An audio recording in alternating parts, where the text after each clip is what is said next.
Khaleda Zia intermediate পর্যন্ত free করেছিলেন, বাকি একদম অনার্স পর্যন্ত স্নাতক পর্যন্ত এবার ইনশাল্লাহ আমরা ফ্রি করব মেয়েদের জন্য।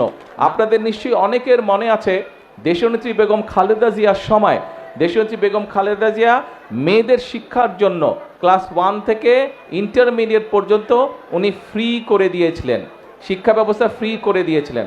আমরা সিদ্ধান্ত করেছি যে এবার মহিলাদেরকে, নারীদেরকে আমরা স্বাবলম্বী করার জন্য, অর্থনৈতিকভাবে এবং শিক্ষাগত যোগ্যতার ভিত্তিতে স্বাবলম্বী করার জন্য খালেদা জিয়া ইন্টারমিডিয়েট পর্যন্ত ফ্রি করেছিলেন, বাকি একদম অনার্স পর্যন্ত স্নাতক পর্যন্ত এবার ইনশাল্লাহ আমরা ফ্রি করব মেয়েদের জন্য, নারীদের শিক্ষার জন্য।